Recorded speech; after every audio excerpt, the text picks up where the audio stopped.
गांव सूरजपुर का जीवन एक दिन की बारिश के बाद का था, जब आसमान ने अपनी आकृतियों को बदलकर धरती पर एक नया इंद्रधनुष फैला दिया। लेकिन उस रंगीन चादर के नीचे छिपी थी एक गरीब की आंखों में छुपी एक गहरी कहानी। गोपाल, जो इस गांव का युवा नायक था, उसके सपने आकाश में उड़ने के लिए थे, लेकिन उसके पैरों के नीचे की जमीन बहुत कटीली थी। उसने अक्सर अपनी माँ से सुना था कि संघर्ष ही जीवन की सच्चाई है। फिर भी उसकी आंखों में वैज्ञानिक की खोज और एक शिक्षित आदमी बनने का सपना था। हर सुबह सुस्त धूप के बीच जब गोपाल उठता तो उसके चेहरे पर एक नया चुप्पी छाता था। उसकी माँ, जिनकी मेहनत से घर चलता था, हमेशा उसे पढ़ाई का महत्व समझाती थीं। गोपाल के पास किताबें नहीं थीं, लेकिन उसका दिल ज्ञान के प्रति उत्सुक था। वह गांव के पुराने स्कूल में जाता, जहां सिर्फ कुछ बच्चे ही पढ़ने आते थे। वहां एक प्यारी शिक्षिका, श्रीमती देवी, उसे आगे बढ़ने के लिए प्रेरित करती थीं।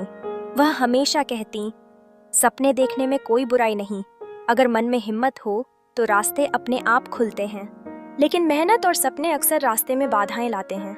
एक दिन खेत में काम करते हुए गोपाल एक भयानक हादसे का शिकार हो गया। खेत में हल चलाते वक्त उसका पैर फिसल गया और वह गंभीर रूप से घायल हो गया। दर्द की एक लहर ने उसका मनोबल तोड़ दिया और वह अपने प्रिय सपनों की ओर सजग दृष्टि की बजाय केवल दुख देखता रहा। सांसें तेज हो गईं और उसकी आत्मा में गहरी चिंता का साया छा गया। इसके बाद गांव के कुछ मित्र उसे अस्पताल ले जाने में मदद के लिए आगे आए। रामदीन, उसके पिता, अपने बेटे की चिंता में समीप खड़े थे। सारे गांव के लोग एकजुट होकर गोपाल की मदद के लिए आए। उनकी कृपा ने यह दिखाया कि मुश्किल समय में एकता कितनी मूल्यवान होती है। जब गोपाल अस्पताल पहुंचा तो उसने देखा कि उसके परिवार का सच्चा प्यार उसके साथ है। इस संकट ने उसे सिखाया कि जीवन में कठिनाइयां आती हैं, लेकिन एक संघर्षशील मानसिकता के साथ हर समस्या का सामना किया जा सकता है। आखिरकार जब गोपाल की चोट ठीक हुई तो उसने फिर से स्कूल जाना शुरू किया।